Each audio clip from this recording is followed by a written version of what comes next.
Hello everyone, আসসালামু আলাইকুম সবাইকে।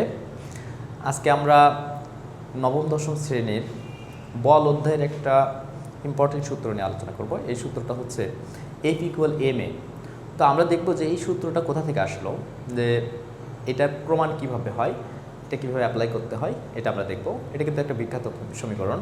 দেখো, আমরা নিউটনের সেকেন্ড ল জানি। নিউটনের সেকেন্ড ল যেটা, যে নিউটনস সেকেন্ড ল।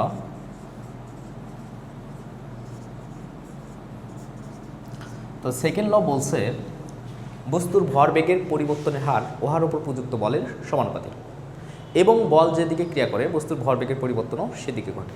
তো সেটা দেখো আমরা কিভাবে এটা প্রুভ করতে পারি। মনে করো এইটা হচ্ছে একটা বস্তু, এই বস্তুটার ভর হচ্ছে m। এই বস্তুটার উপর একটা বাইরে থেকে ফোর্স প্রয়োগ করতেছ, এই হচ্ছে f পরিমাণ ফোর্স এখানে প্রয়োগ করতেছ। বস্তুটা কিছুক্ষণ পর এইখানে গেল, বস্তুটার কিন্তু ভরের পরিবর্তন হবে না, ভর কিন্তু সেম থাকবে। এখানে যাওয়ার পর তাহলে বস্তুটা দেখো একটা এখানে কিন্তু একটা বেগ থাকবে, সেটা হচ্ছে আদি বেগ, আর এখানে কিন্তু শেষ বেগ।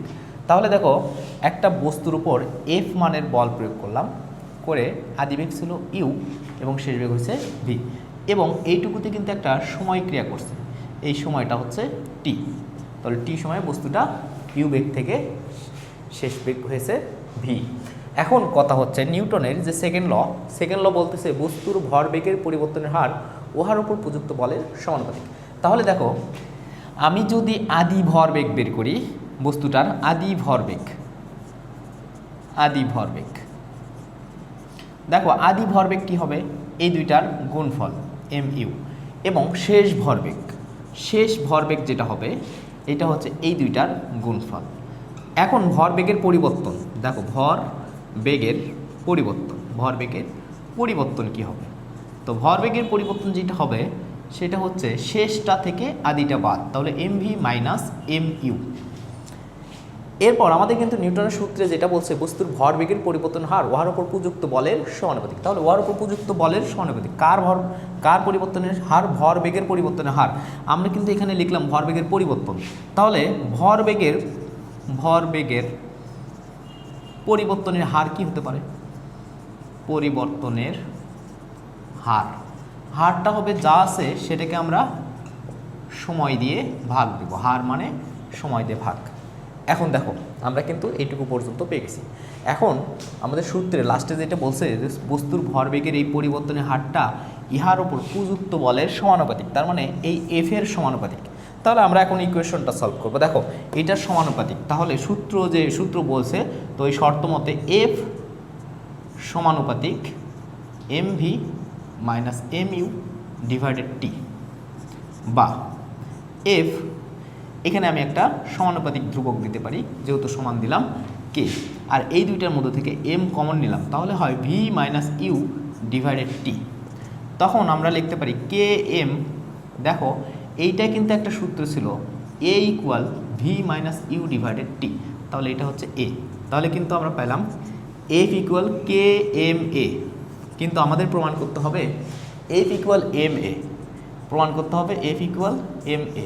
তো এইটা প্রমাণ করার জন্য আমাদের যেটা করতে হবে এখন এটা করব আমরা একক বলের সংজ্ঞানুসারে।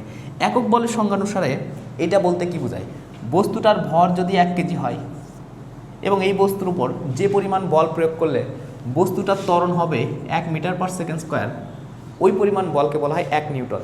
তার মানে কোনো বস্তুর উপর 1 কেজি ভরের কোনো বস্তুর উপর 1 নিউটন বল প্রয়োগ করলে বস্তুটার যদি 1 মিটার/সেকেন্ড স্কয়ার ত্বরণ সৃষ্টি হয়, তাহলে তাকে বলবো আমরা কি, একক বল। দেখো তাহলে একক বলের সংজ্ঞানুসারে F = যদি 1 নিউটন হয়, m = যদি 1 কেজি হয়, a = যদি 1 মিটার/সেকেন্ড স্কয়ার হয়, তাহলে k = কিন্তু 1 হবে। তাহলে k = যদি 1 হয়, এটা আমি 1 নম্বর ইকুয়েশন দিলাম, তাহলে F = k এর জায়গায় 1 বসাও, ma। অতএব F = কিন্তু আমরা ma সমীকরণ পেলাম। তো এই সূত্রকে তোমরা এভাবে মনে রাখতে পারো, ফাদার = মাদার, অথবা এইভাবে মনে রাখতে পারো, যা মনে করো একটা ছাগল যাচ্ছে, ছাগলের পিছনে একটা কি করলা, বল দিলা, মানে একটা মারলা, তাহলে ওটা কি ম্যা করে উঠবে। তার মানে F হচ্ছে ফোর্স = ma। তাহলে আমরা এই সমীকরণ জানলাম এফ ইকুয়াল এম এ, অর্থাৎ বল ইকুয়াল ভর গুণন ত্বরণ। তো এই সমীকরণ দিয়ে আমরা ম্যাথ করব নেক্সট ক্লাসে ইনশাল্লাহ। আশা করছি সবাই এইটুকু বুঝতে পারছো। ধন্যবাদ সবাইকে এতক্ষণ থাকার জন্য। নেক্সট ক্লাসে আবার দেখা হচ্ছে। আসসালামু আলাইকুম সবাইকে।